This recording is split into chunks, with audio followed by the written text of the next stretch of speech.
Hi, a very good afternoon, everyone, and welcome to the seventh talk in the Only One Theme Talk series, wave number 4. Uh, today's topic is today's topic is Only R&D and Innovation Trends in India 2025. Insights from the CTIER Technology and Innovation Handbook 2025. And our esteemed speaker for today is Mr. Janak Nabar. Let me briefly introduce Mr. Janak before we begin the talk. Janak Nabar is the CEO of the Center for Technology, Innovation and Economic Research, a CTIER, where he leads initiatives focused on innovation and technology policies. He is a member of the CII National Committee on Technology and Expert Group on Technology and has contributed to working groups constituted by NITI Aayog for ranking national R&D laboratories and developing the India Innovation Index. Previously, Janak has worked as an economist and investment strategist in Singapore with the United Nations High Commissioner for Refugees in Serbia, where he oversaw the performance and financial monitoring of NGO partners. Beyond his research in innovation, he writes on India's macroeconomic policies and serves as a trustee and governing council member for various healthcare and education NGOs. Janak holds a bachelor's in mathematics from the University of Pune and a master's in mathematics from Balliol College, University of Oxford, as a Radhakrishnan scholar. He also has a MSc in econometrics and mathematical economics from the London School of Economics and Political Science. With this brief introduction, I welcome you to the session and hand over the session to you, Janak.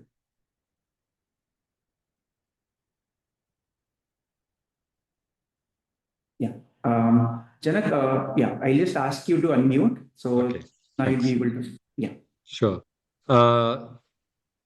I just want to first begin by thanking you and Premnath and Mugdha for inviting me back to speak here. We've recently launched the STEER Handbook 2025, and I'll be talking about it. A little bit about our center. We've recently completed 10 years. We have been focused on really trying to create awareness around the role of R&D innovation and what it means for India's long-term economic growth. And we've worked with various stakeholders across the ecosystem.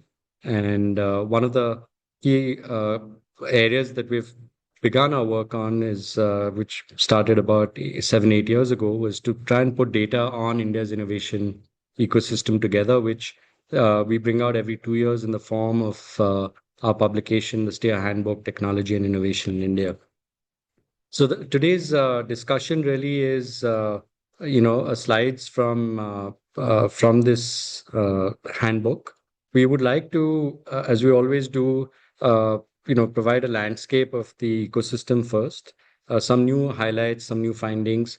What we also try and do is we try and use some of this data to write about various policy areas that India could focus on. And in this session today, I'd like to actually, given everything that's happening on the global technology front, we've tried to look at the US, China, and India, comparing the three across a certain set of parameters.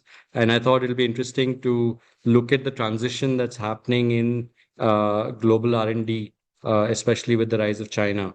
And in that context, where do we stand in India? What are the priorities that we could look at?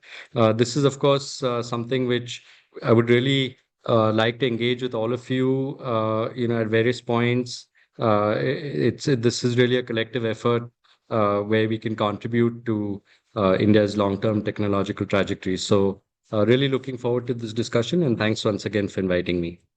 So yeah, maybe if the presentation could be shared, I think it'll probably be easier, because for some reason I can't locate the Yes, I'll share my Excel. screen. Yeah.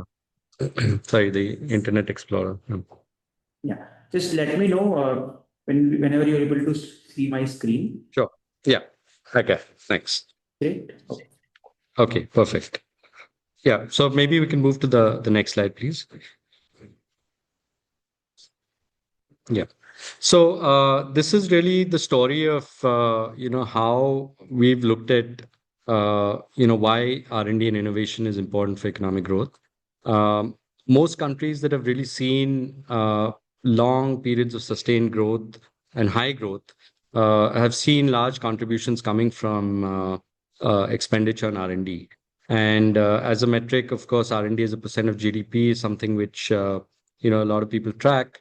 And we've looked at several countries. Here we wanted to showcase India, South Korea, and China for a particular reason that both South Korea and China saw very high periods between the 70s to the 2010 period, where you've seen like 8 to 9% GDP growth on average. And you've also seen in these countries, increasing spending on R&D as a share of GDP. So as GDP grew, the share of spending also increased. And a major driver of this was the investments that industry was making. The situation in India is that as a percent of GDP, while our GDP has grown, and today we're obviously the fourth and fifth largest economy globally, the share has remained consistently around 0.6 to 0.8% over this 30-40 year period. And industry itself is something which unfortunately has not really invested significantly in R&D. And that's something which, as a center, we're trying to do is to try and say, okay, what are the building blocks and what is it that industry must do to invest in R&D, but what are the policy initiatives around that could also support industrial R&D driving our economy. So this is just to lay the story there. We can move to the next slide. Yeah. So one of the key things which I mentioned that, if you compare it across different economies, if you look at the third column here, industrial R&D, we see that, in several countries, of course, you take China, it may be a large share of them are state-owned enterprises, but it's industry at the end of the day. And these are the drivers of the R&D spending in these countries. So as we see in India, we're still around 36% of our national R&D spending is contributed by industry, whereas bulk of it comes from government spending. And that's something which is unique in a sense that there are countries that began like this, but over time have transitioned to industry being the dominant share, right? And higher education, again, as you see in several other countries, is almost in the US, it's 13%, Germany, it's 20%, India, it's around 9%. So that's obviously comparable to, say, Taiwan. But 9 is something which we should really try and push for an increase in. And I'll explain why later in terms of what we as a center think is important for our long-term talent if we invest in R&D in higher education. Yep. So this is the public R&D spending. Now, these are the main, departments and ministries that invest in R&D. We all know that DRDO, Department of Space, Atomic Energy are the three dominant ones. They account for almost 50% of central government expenditure on R&D. The other key investors in R&D from the public ecosystem, R&D ecosystem, are obviously ICAR, DST, CSR labs, DBT and ICMR. You also have MATI labs, you have Ministry of Earth Sciences coming lower, but these are I would say the prominent and dominant spenders. This at this point does not include the planned expenditure, of course, which we've recently heard in terms of the NRF and RDI funding. This is the core allocations that are given to the public laboratories at this point. As we said, it's dominated heavily by space, DRDO, and atomic energy. As we see in space over the years, that amount has shrunk from 16% to about, almost 13% now. So we've also aware of the various initiatives that are being driven to involve the private sector within space and, getting more private sector involvement there. So it's possibly a pullback in terms of the investments that's going into core research, which again is something that is a question mark for us because what we'd like to see is that, especially when you look at, say, space, defense, and atomic energy, these are more technology heavy, and we feel that a lot of this investment should primarily be driven by, of course, government spending on technology, but the performance of this is something which we need to see more involvement in from the private sector. So its funding cuts are not going to be necessarily supplemented by increased investments. We've not seen that from the industry. That does not mean that industry should not be held accountable for that. They need to also step up.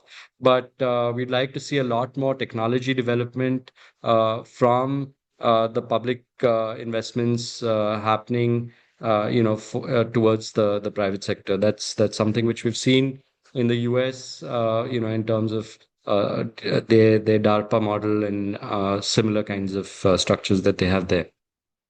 When it comes to the sciences, of course, we've seen we have almost 350 laboratories. We recently conducted the second round of an evaluation study of public funded R&D institutions, where about 250 institutions participated across all these major scientific organizations, except DRDO, Space Defense, because they're strategic in nature. And so getting their data was something which was not that easy, but several other key scientific ministries did participate in this. And there are certain findings there which I would really encourage everyone to look at. The way they engage with the ecosystem. Early days, of course, NCL and the Venture Center are leading this initiative in that sense. But I think there's a lot more that could be done. Similar kind of institutions could be set up elsewhere in some of these public laboratories. We're not seeing as much of an engagement with startups. We're not seeing as much engagement with the industry opening up of facilities. Now, of course, this hopefully will change given the policy thrust that's coming through from the more recent announcements of RDI and ANRF. But this is the picture as of now, that the engagement with the wider ecosystem is fairly limited, especially when it comes to their connect with industry or higher education or the startup ecosystem at this point. Yep.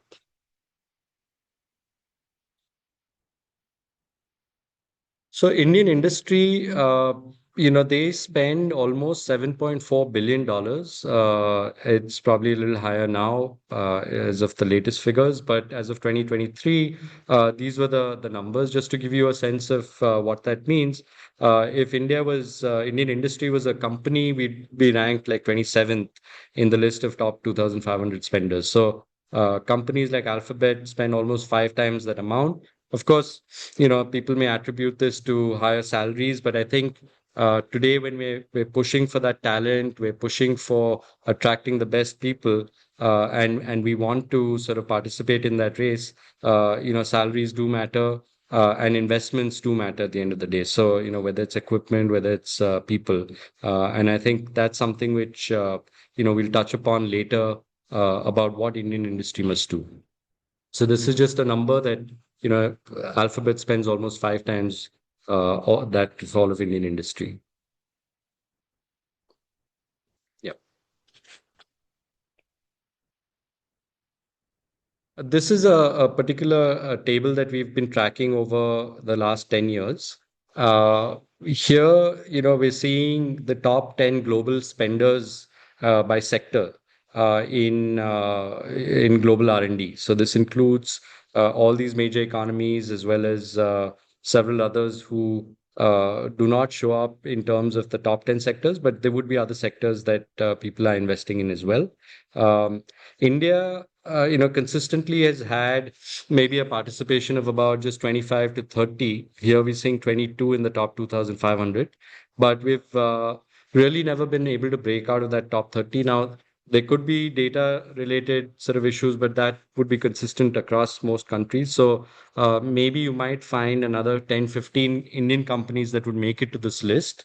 But on the whole, that list has remained consistent. We are not seeing a gradual increase in how Indian industry fares on the global stage.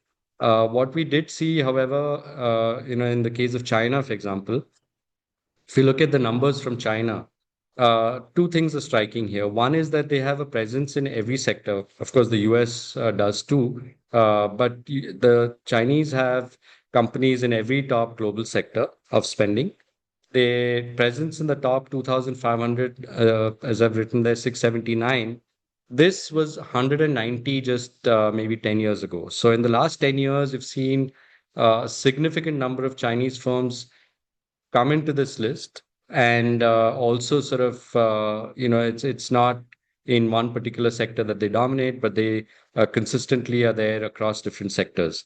In terms of number of firms and spending, you do see China dominating in certain sectors like maybe electronics and electrical equipment, and maybe although they may have a higher number of firms in, for example, automobiles, they may not be spending as much as a sector that say the US would be spending on automobiles and parts. So they do have more number of firms, but they don't dominate in terms of the R&D spend. Nevertheless, this is an indication of when we talk about the trade war, the technology war.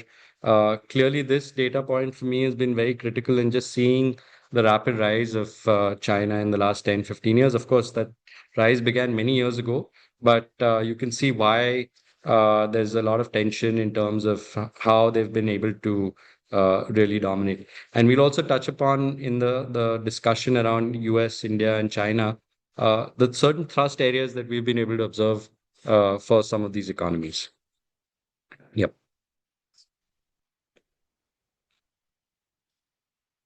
So this is India's, share of spending by sector, and just to understand what is our industrial R&D landscape compared to the global R&D landscape. So obviously, globally, on the left-hand side, you do see software computer services today dominate.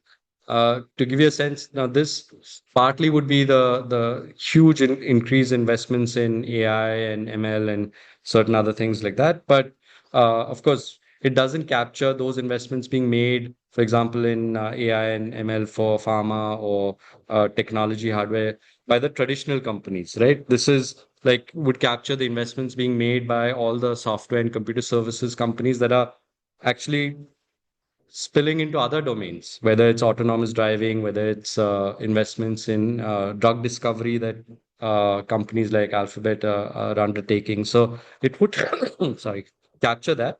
But what the pharmaceutical companies are investing in AI probably wouldn't get captured under software computer services. But it's nevertheless telling that this is a huge sector today accounts for almost 250, $60 billion of spending. Just about 6, 7 years ago, it was 80 billion. So that sudden surge that we've seen in the last 7, 8 years is what we're seeing in terms of the huge investments being made towards AI, ML, and the likes.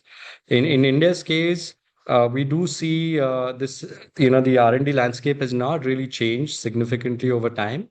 It's remained like dominated by pharma, automobiles, software services.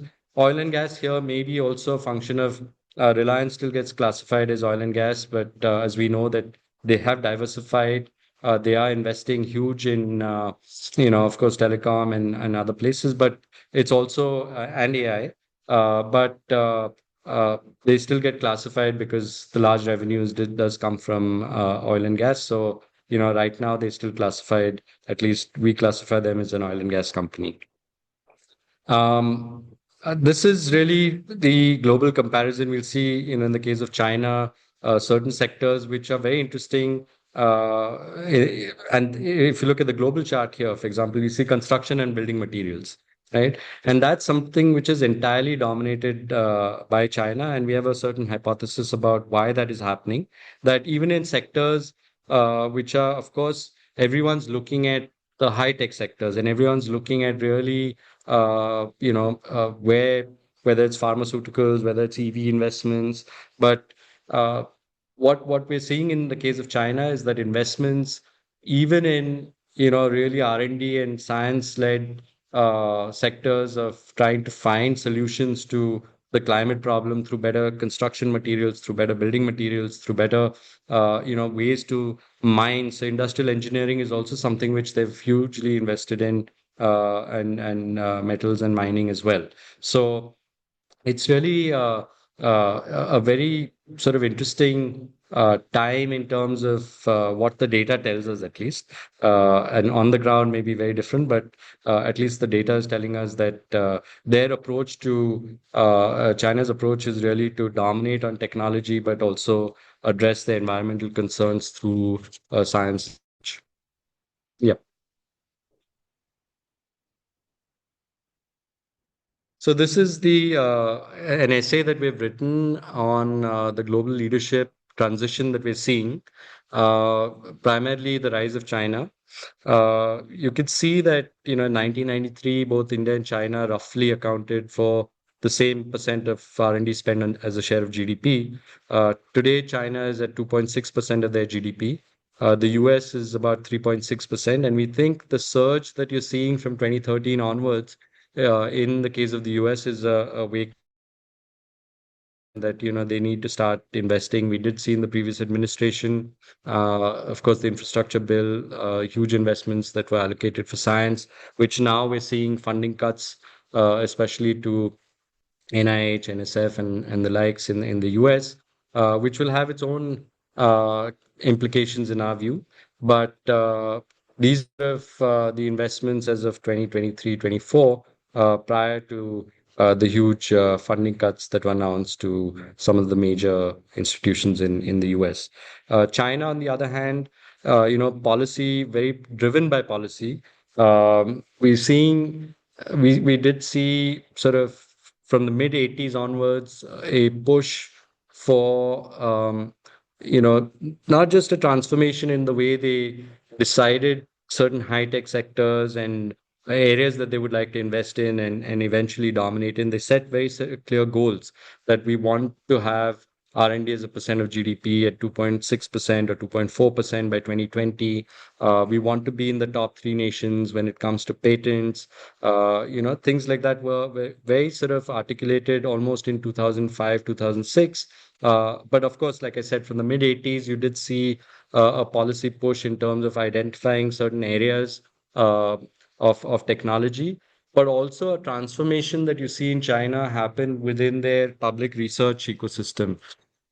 And so you see a lot of like Chinese institutions becoming part of like academic setups, so the university, the Chinese Academy of Sciences, and certain policy decisions that if we're going to fund technology, that's going to be, if these institutions are going to undertake any research which is likely to support industry, then that funding has to come from industry. But if it's for basic research, like in agriculture, where the returns are not very sort of visible in terms of commercialization, but of course huge benefits to society, then the state would fund that. In the US also, we had seen way back from the 40s, when they decided on the way like post-war investments were going to happen in science and technology, that technology development would happen largely funded by government but performed by industry. Some, of course, happening in universities also, but the basic research would be situated within universities. And hence, what we're seeing in the US is a bit concerning in terms of their pullback for funding towards basic science and others within the university setup. And the product is not so much just the output from there for us is not just the publications. We have this view that the publication output is one metric of it, but it's really the talent output that we see from the US university system, which has been the driver of innovation. And of course, we've seen them set up significantly huge companies, whether it's in emerging from Silicon Valley also. So that's for us, it's really about when you fund research in higher education. Of course, the output is in terms of the basic research, but it's really grooming of that talent to be able to address questions, be prepared, and that's the kind of talent we need today, given all the technological shifts that are happening that we're seeing around us. So I think the ability to adapt, the critical thinking, the ability to just go after questions, find the right, how to define the right projects. These are very, very important skills, which, in especially in a resource scarce environment like ours, when funding is there, but it's competitive. We need to kind of build these capabilities within universities, but also within our workforce. So that's one sort of area which I think we would really need to think about. Yes, you can go to the. Yeah. So again, I mean, I touched upon this. I won't spend time. It's really to show that how China and the US, dominated, the industry dominates in terms of their share of spending. And you've seen that in China, in the first slide too, where it starts off close to like 30-40% of the national R&D spending in China coming from industry, but that's like now 77%. In the US, it's always been between 60 to 70% has been industry. And in India's case, like I mentioned, it's still close to 35-40%. This is the slide I was telling you about. Like, we see 199 companies in 2014 from China, and today it's at 679 in the top 2,500 global spenders list. This is, of course, one metric. I mean, people will have their own views about investments in R&D, returns to investments, all of that. But because we track this data in terms of just spending and who are the big companies who are making these kind of investments, clearly, there is merit for, as we've seen, in terms of how they've gone about producing their own technologies, and we all have our views and how they've gone about it, but I think it's also matched by investments that are coming into R&D.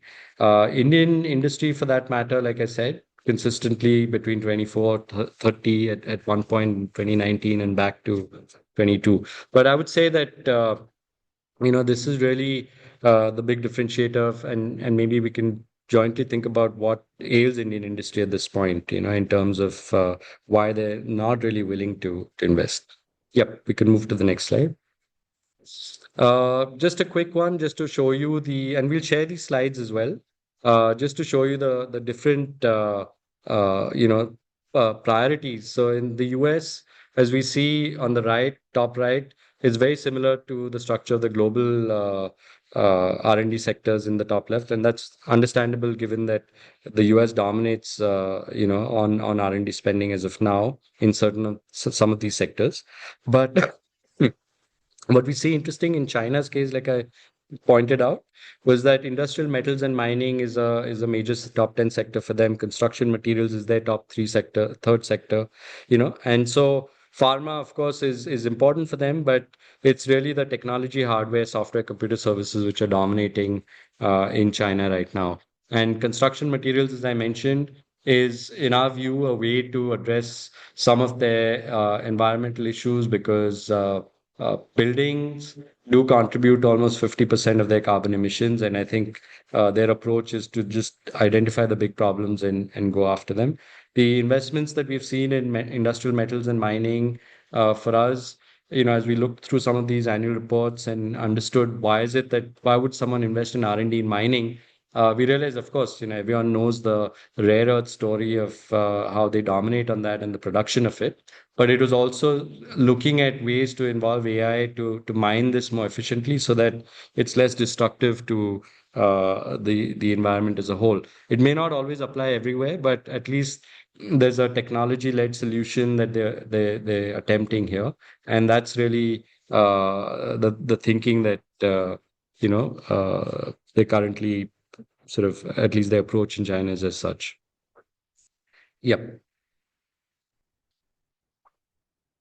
These are top areas of publications for the US, India, and China. India does feature among the top 5 countries in terms of publications, but the share is dominated largely by the US and China across sectors, right? And these are key sectors which are needed for the emerging technologies that are there, and for AI, whether it's or EVs. and such. Clearly, India does have a significant sort of presence in some of these sectors, but there's also intra-country differences. So, for example, in the US, we find that their publication output is hugely dominated by medical science and biology and other sectors. In China, you also see very interesting investments being made in the universities for environmental sciences, and so the publication output really reflect that. And we did dig up, who are the top universities there that might be looking at academic research for environment related problems. And again, it reinforced our view that this is an all-encompassing approach to technology dominance and also basic research across key domains that are relevant today for the global economy. Yep. Just a quick comparison. Of course, this is just US. This is their domestic patent offices, but I think when you look at the sorry, I think this actually is for patents granted perhaps by the USPTO, not the uh, domestic patent offices. But it's given that the US is the largest, inventor in the US, they dominate it. But of course, in China, you've seen a significant output in terms of their patents rising. If you look at the domestic patent offices, you do find that they have significantly large number of patents from the Chinese patent office as well. So patenting is a big item for China, and that's almost 8 times the number that we're seeing here for what we're seeing for the US with the USPTO. Yep. So this really begs the question about what Indian industry must do. I think, given that we have all these forces that are shaping technology right now, what we've seen is that given the way technology is advancing, there's obviously a blurring of boundaries, which I briefly touched upon. You're seeing software computer services companies doing drug discovery. You're seeing, your software companies doing maybe even autonomous driving. In India too, you're seeing some of them, working towards Gen AI applications for drug discovery, but you're not really seeing, at least at this point when we were looking at this about 6, 8 months ago, not too many Indian companies that are working on AI-led drug discovery, especially whether in the pharma sector, more in the software services, you do find some applications being developed, but it's also to improve productivity, and code writing and things that we were seeing, not so much in terms of building LLMs and things like that. But that is changing over time, and it's in the news right now. But primarily, the investments by the large Indian companies is something which we need to see how to increase that. And let's take a look at the next slide.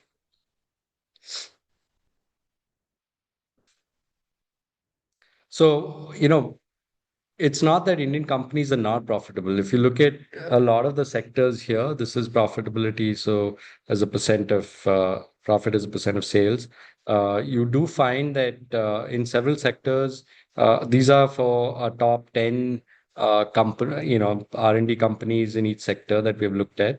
So, Indian companies are profitable. It's not that they're not.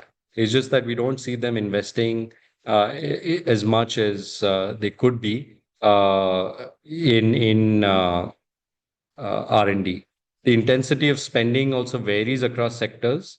In some sectors like automobiles, and you might find Indian companies actually coming close to global levels of spending. In pharmaceuticals, if the average intensity of spending, which is R&D as a percent of sales, is 16% globally, top Indian companies would be spending about 8 to 10%. So you've seen a gradual slowdown in that intensity spending from like 5 years ago. It was almost 12 to 13%, and now it's about 8 to 9%.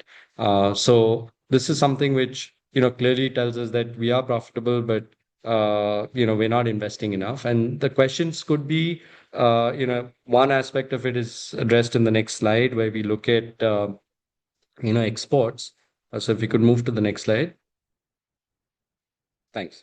Uh, the average share of exports, is high for as a share of sales. The export contribution is high for, say, pharmaceuticals and software computer services.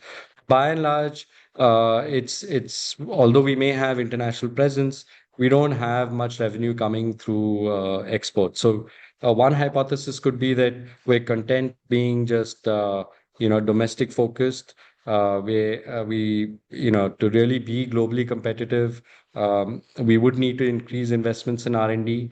And so if, we have access to a large domestic market, then, maybe that's a disincentive in some ways. It could be that we are profitable, but we don't know, where is it and how do we make those investments? I think over time, we are seeing some corporate venture capital activity taking place, but for several years, we've not really seen Indian industry really invest in startups as a source of technology. We're seeing them maybe in their private capacity and their private investments. People do invest, but we're not seeing it as saying how do we enhance the capabilities of our companies through acquisitions of startups. Ideas that can, instead of wasting time doing it in-house, can we collaborate with academic institutions? You're not really seeing those kind of investments. And that's the kind of investments we'd like to see spill over both into the startup ecosystem, but also into academic research, which of course would be longer term research. But no investment will be made for sure, which is not going to yield some returns for their business. So even choosing those projects, right? Like what should we invest in? Maybe that's something which we really need to think carefully about. Yeah.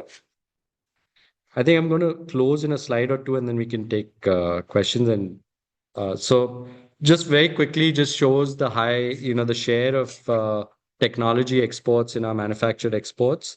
In the case of South Korea, China, it's close to 30% of their manufactured exports have a high-tech component.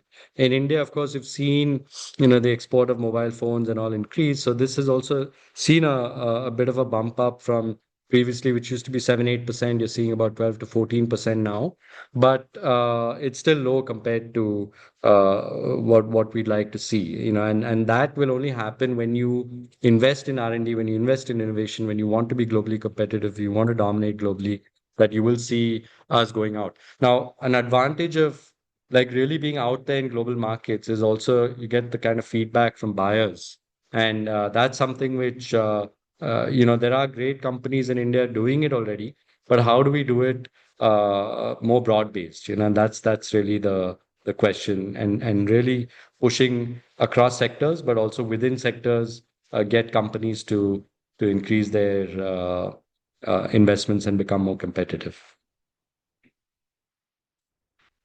Yep. Um,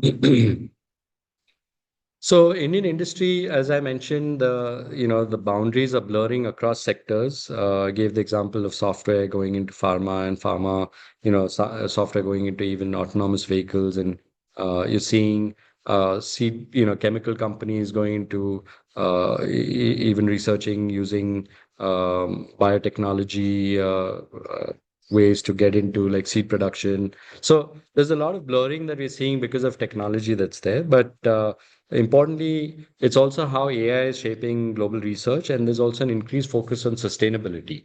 So we're seeing that consistently in terms of the investments in reuse, recycle, new materials, new products. So that thinking has to creep into our R&D as well. Some great examples that we've come across of how um, teams are being developed around R&D. It's not just the technical skills. In India, we do see a hiring that is happening largely based on technical capability in terms of engineering, core engineering skills. But global R&D, we're seeing a lot more emphasis even on the humanities side to bring in for example, given how AI is being used to, say, for example, within the automobile industry, how are users engaging with the various tools? To understand that, they're using psychologists to conduct this research and understand from users how they're interfacing with technology.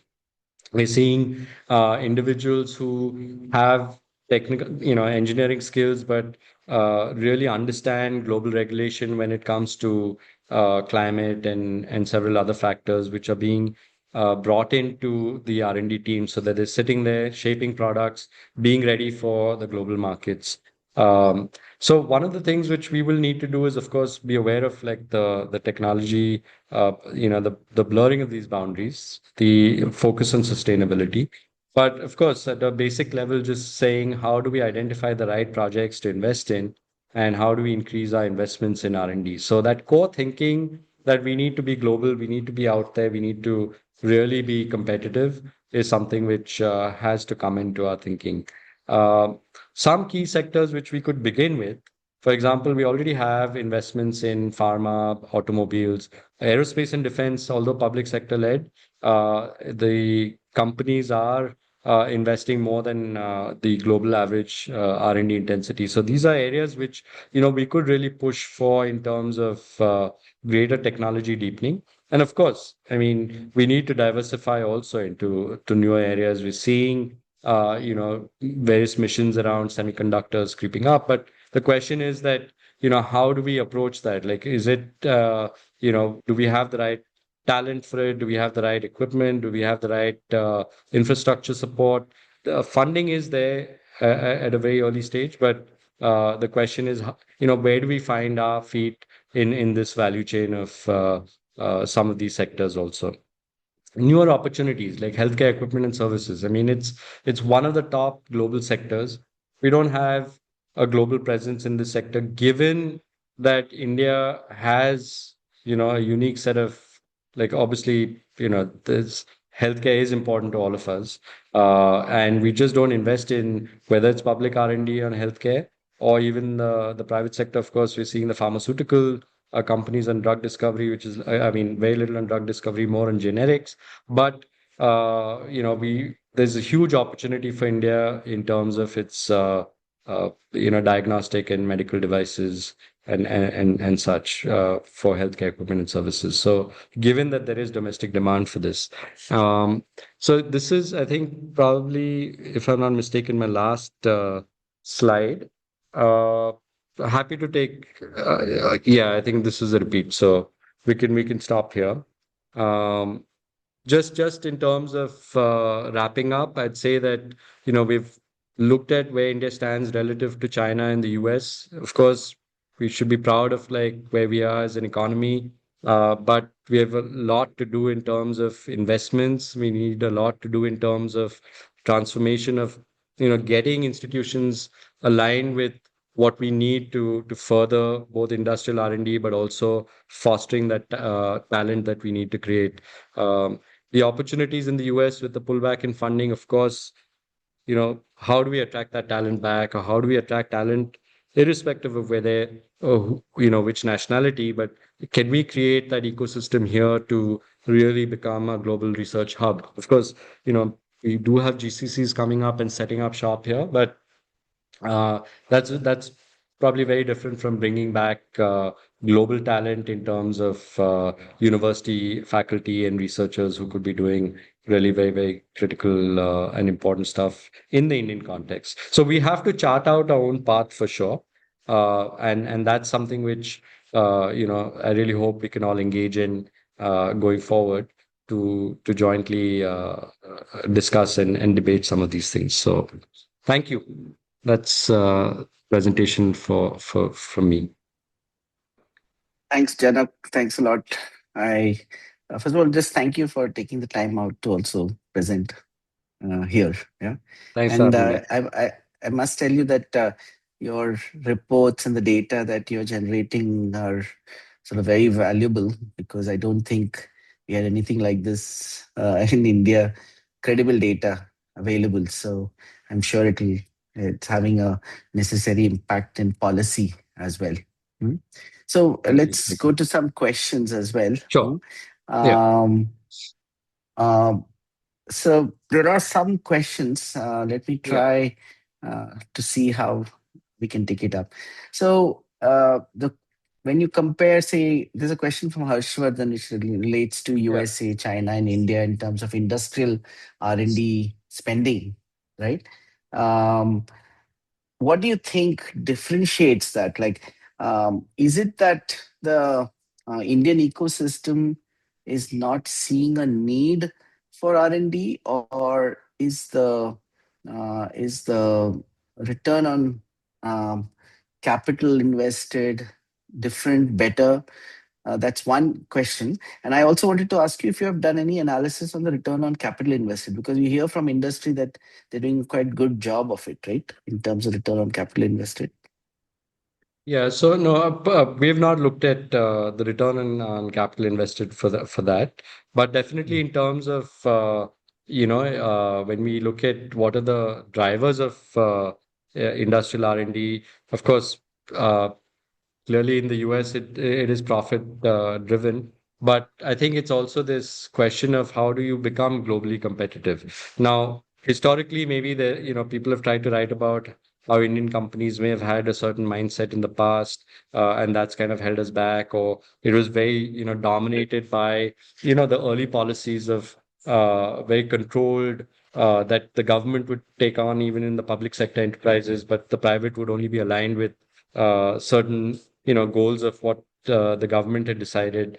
These were the early days of independence and post-independence, and so but I do think that as things started opening up, you've seen opportunities. We have allowed FDI to come in. We are seeing Indian companies go out, but somehow that desire to be sort of globally competitive, backed by investments in technology or acquisitions. We're seeing a lot of acquisitions also, in the 2010 period onwards that happened, but the question was also what was it leading to? Was there like enough feedback to improve the technology being developed domestically, or was that something which really so the comparison, say for example, when China went about acquiring companies, the goal was to access the technology.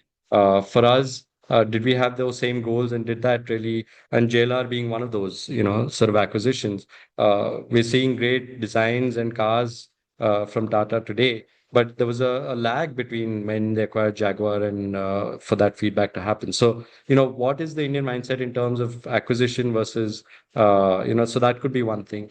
The other is, Mm. like I pointed out, being, happy that we have a large domestic market, forgetting that there's a 7 billion market out there outside, and how do we tap into those opportunities also?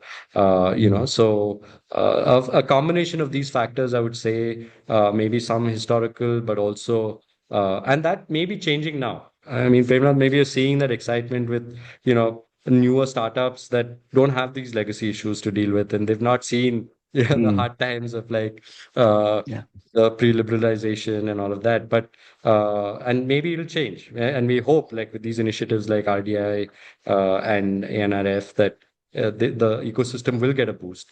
But it's a long game, and So I think we yeah, should be patient. It's a yeah, really, I mean, China, like I mentioned, it's a 40-year period that they've done this. It's not yeah. happened overnight, so we should really be prepared for the long game, really.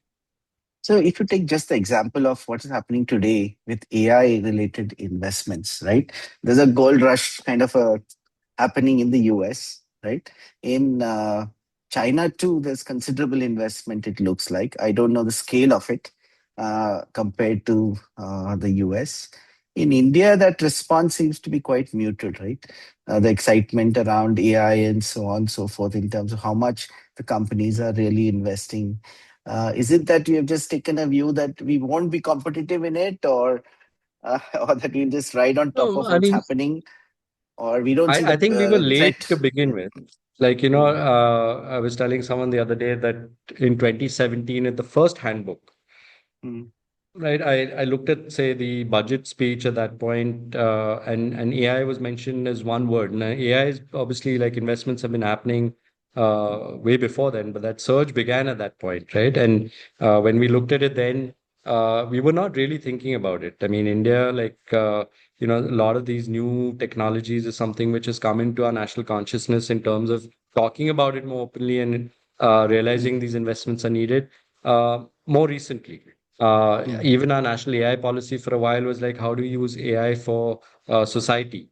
It's not about are we'd never really defined, are we consumers of it? Are we producers of it?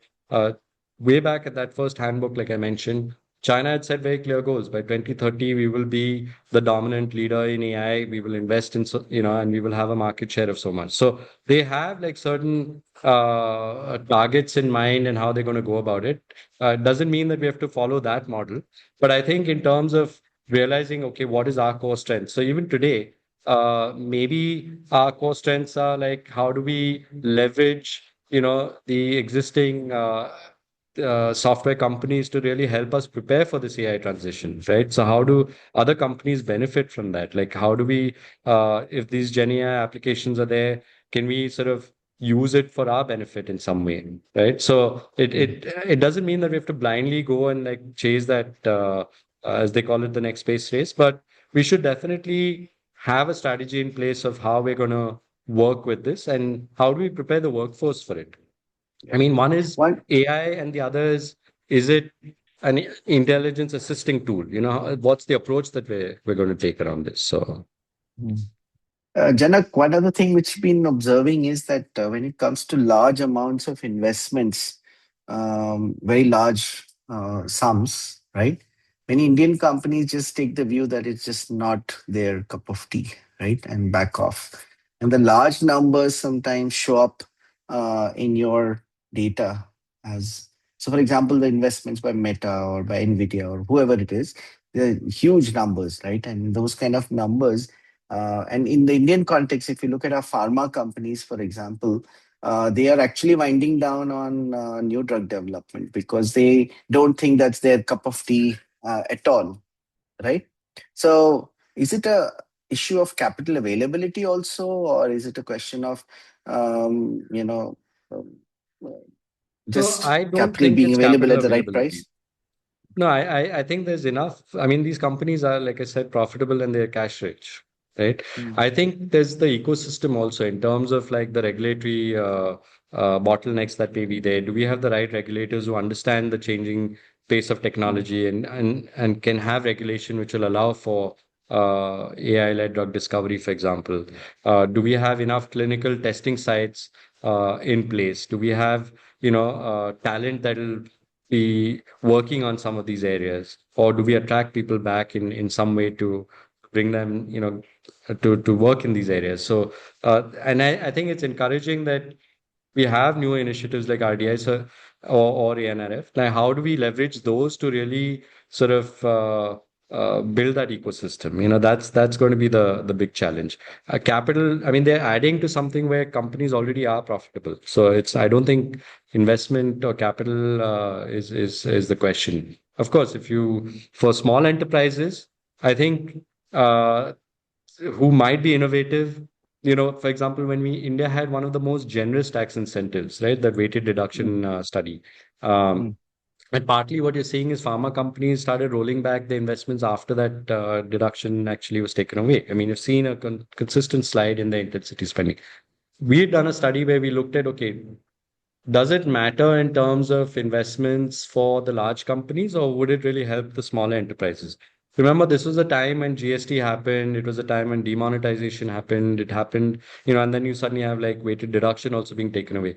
I think small enterprises face two things. One is that you're not going to set up a separate R&D unit to sort of just avail of these benefits, right? I mean, that's huge investments. But if they're doing innovative stuff, how do you identify them to support them through this weighted deduction and these grants? Because there is a benefit of providing support through public means for R&D, because knowledge is a public good, and to get that optimal level of R&D, it helps to have like these kind of tax benefits.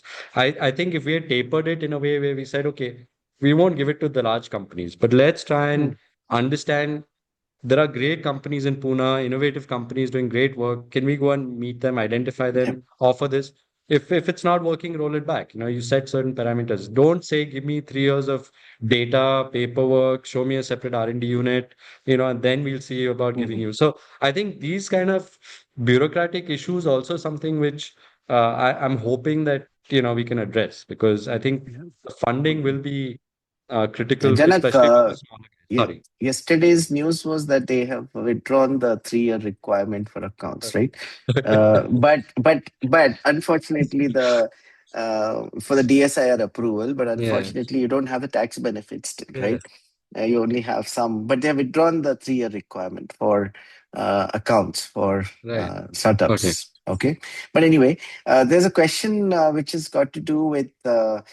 Primarily from Ravi Tiwari, which is about the Indian institutions and what they can do about innovation and research. So, question is: Indian industry is largely consumer focused and service based, and academic institutions focus mainly on workforce creation.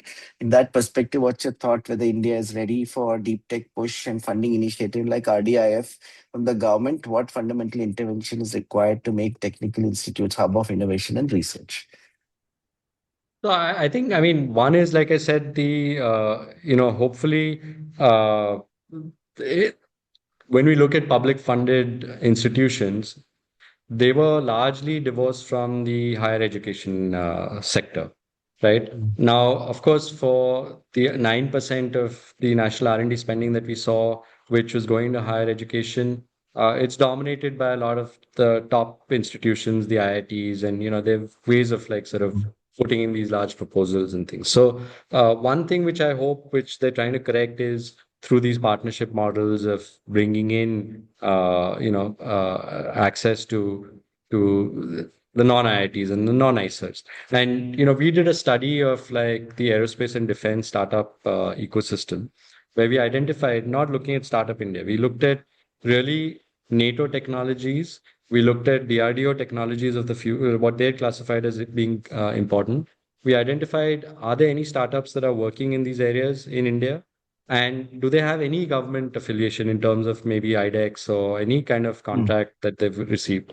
Right. And we shortlisted about 200, 300 of them. And what we find is that several of the founders are coming from, really interesting areas. Like, how do you, they're not necessarily the IITs only, which is obviously, I mean, India is a large country and you would expect that. But what I mean is that we need an approach where I think we really need Delhi to come down to like Pune, Delhi to go to other places. It can't be that we have to send in applications. We need to find this, where are these talent hotspots? Which are the areas, that are producing good talent in certain sectors, and invest in those institutions and those areas much more. I mean, try it out. Like, but I think it requires, I don't know. I mean, I keep thinking of like how IPL really opened up talent for so many people from so many different parts of India, right? It is no Yeah. longer the metros. So what can we do which will boost the startup ecosystem in a way that will attract talent from all over? So that's one thing. Yeah. In terms of gearing the institutions, I think we need a lot more research happening within our higher education for sure, right? So ANRF in that sense needs to kind of like ensure that that funding that they've promised for the higher education does come through. Ultimately, like I mentioned, the benefit of research within higher education, we should not be chasing publications. Premnath, you've seen like everything about our retractions, and so let's not chase metrics. I think as a country, we have to figure out what is our priority. Do we want like well-trained people, or do we want to be the number 10 country in GII by the next few years? Then you're going to get like all these metrics of saying everybody go for patents, everybody go for publications, right? And the quality is going to suffer. Let's try and focus on good quality research on certain areas which train people to think in a particular way and are Yeah. ready for the workforce. So that would be Yeah. my Yeah, Janak, I'll give somebody in the audience to ask a question. sure. Shirish has raised his hand, but before that, just request Vedang, you want to make any announcements? You can. Hi. There's a feedback link for the talk is in the chat box. I would request, encourage all participants to share your feedback, and you can also suggest topics and provide suggestions for future topics in this only one team talk series. Yes, thank you. Yeah. Shirish, over to you. Yeah. Uh, am I audible? Yeah, you are. Yes. Yeah. See, basically, if we see that China is number two for spending in R&D, uh, which part, which China means government of China must be spending a lot, or they have taken that initiative. So in that case, what India can do means these small companies or the small organizations cannot spend lot of money on the R&D spend. So is it necessary for government of India to take that initiative? This is one question. Another question I was thinking about is, since USA is the technology driven country, and they are giving a lot of technologies to the other companies. Which are those technologies? I wanted to know the examples of that. Which are those companies on which basis they are earning a lot of money? And third question is that can those the US is number one spending in R&D. Can we bring those money into the India? So I think That the third part about bringing it into India with the GCCs, I think some of it would be coming. It's just that we're not aware of, how much is coming in, how much is spent here.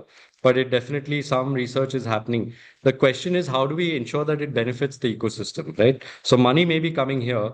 For example, the US National Science Foundation had a data point. We track that data also, but given that the NSF has data for what the US companies were spending in India, it was about $9 billion.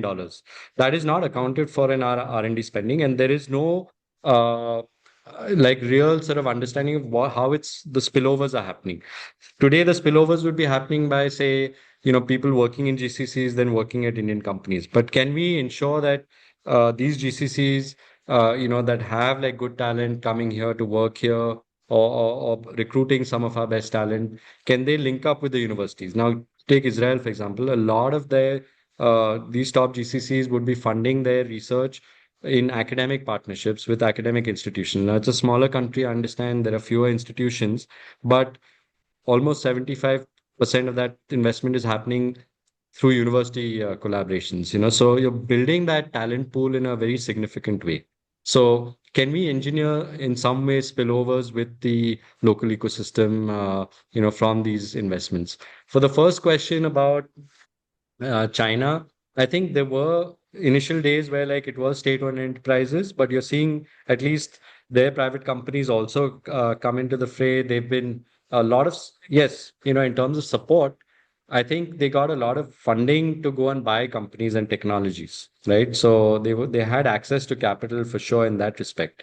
But in terms of their own private sector, I think that's also increasing. You might find their industry is dominant, but could be largely state-owned enterprises. But that still doesn't mean that over time their own private sector, if they allow it to grow, will dominate. In India's case, I think the government is trying with the newer initiatives.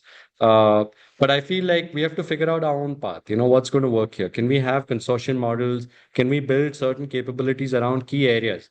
To give you an example, in our not this handbook, but we have done a study of the top 200 spenders in India, R&D spenders, Indian companies. And some of the areas that we found as opportunities, for example, um, like we find that alternate batteries, right? We could look at sort of, India is the second largest in terms of aluminum, third largest for zinc, fourth in terms of salt, so for sodium. So in a way, like, can we encourage science to understand now?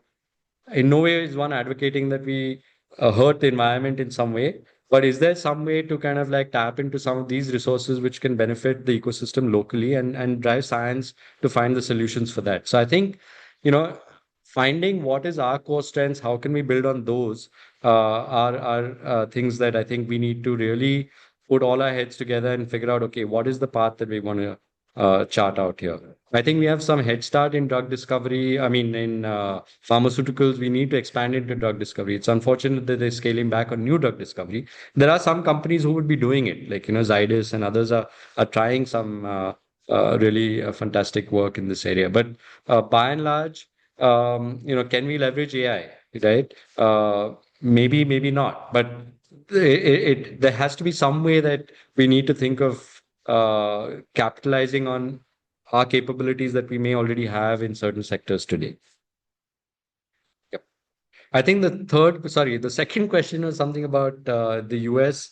Is there a way to measure which are the large companies? Is that, I think I would say that, companies like Microsoft, Google, being the large spenders, they're also seeing, sort of their dominance in certain areas of not just their core businesses, but they're also venturing into newer territory. In fact, as we know, the Nobel Prize in chemistry last year went to two people from DeepMind. One of them used to work there, got the Nobel Prize in physics. So clearly, it's they're going into domains which are beyond what we would consider traditional software services. It's, of course, they're product focused, but there's a huge emphasis on using the power of data.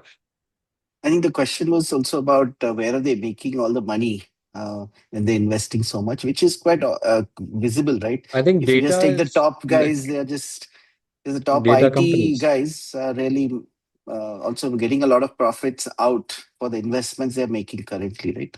Isn't it? And data, right? So like I think like huge investments in returns on I'm just saying like we don't know what Amazon spends, but like every time we buy something on Amazon, that data is a valuable thing for them, right? So I think which is helping their AI models in some way, which is targeting individuals and customer preferences and things. So clearly, ability to leverage data is something which is I think their core strengths. And whether it's like your consumer companies, whether it's your auto companies, they're all leveraging data. So it's And not just and there are other examples also, Janak. For example, shale oil, yes. from the US. Today, US is the largest supplier of And crude, now Venezuelan right? oils. Yeah, but the thing Yeah. is that was all R&D, No, right? shale oil, Which led to the amazing shale. because yeah, Yeah, like the beauty of shale oil in 2013 was like, of course, the technology to extract it through fracking. But I think the fact that they had all the right conditions, so China also has huge shale reserves. But China for shale, it was in the Sichuan rice growing province. Their soil was far more clayey, so they would need 10 times the amount of water the US would need to actually extract this. So it didn't work there, And of course, water, 40% of China's rivers are polluted. So these are kind of issues that they've had to grapple with. So I guess some countries are endowed with sort of yeah, natural resources in a way that they're able to leverage it. And we should also, I yeah, mean, with our lithium reserves we talked about a few years ago, I don't think anyone's come forward because it's very difficult to actually extract it, right? And the yeah. destruction that caused. So, yep. We'll close with one last question on RDI, how it's going to change these numbers that you're projecting right now. They've announced 1 lakh crore, right? And some of it will go to VC funds, probably will turn up as investments, may not show up in your research calculations, research spending calculations immediately, may not. Okay, I'm just guessing, right? But the good thing is it's roughly 50% is coming from private sector, and the 50% is the government, right? So do you see this change happening of 70-30 right now from government India, government industry? Will the proportion change? Will the investment by the government increase considerably? So I think there are two things. The 70-30 with the ANRF, like I think that's what was proposed for the 50,000 crores, right? Which is higher Yeah. education, largely focused within higher education. Now, that is something which Indian industry firstly will have to invest in their own R&D before they start investing in institutions. So that's the first step in terms of like, are we likely to see an impact? You'll have to see Indian industry start increasing their own investments in-house. But in the RDI fund, which is for technology and which is directly through these second level fund managers, is going to reach startups and companies. Identifying the right projects, I mean, that's something which is going to be very crucial. This is public funding at the end of the day. So how do they go about it is something which we'll have to see. This is a model that may have worked in the US, like I mentioned, through, public funding, but technology development happens in industry. This could be one thing that spurs industrial R&D. But it's like I very early on in the middle of the presentation, I said, we need to also have the right capabilities to choose the right projects, which we would have funded in-house, which we may say, okay, it's a bit risky, so let's apply for RDI funding. It has to be something which complements the business, but is going to be something new.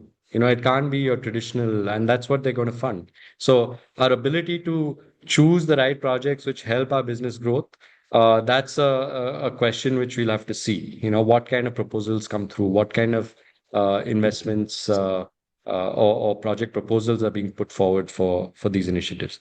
There are priority areas which we could think of. I mean, healthcare obviously is something which is needed. Rare diseases, another big area. But are pharma companies willing to take that bet on some of these areas? That's something which we'll have to see. Mhm. Yeah, I look forward to your next year's report and next after that. So And to thank see you for how it inviting me. changes. Yeah. Thank you, Thanks Janak. so much Thanks for a the lot. invite. It's, I mean, a very important piece of work that you're doing. So all the best, and I hope Thank you so much. it helps with the national policy and strategy as well. Thanks a lot. Yeah. Thanks. Thanks, For that. Vedant. Thanks for organizing it along with Mitali and Mugdha. Thank you, Yes. Mugdha. Thank you, Mitali. Thank you, Vedant.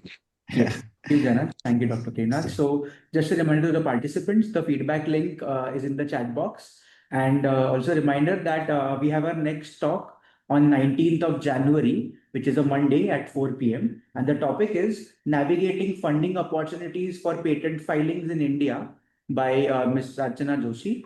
Thank you once again for joining. Thank you, Janak, for the talk. Yeah. Thank Look you. forward to Thanks, seeing everyone. you. Okay.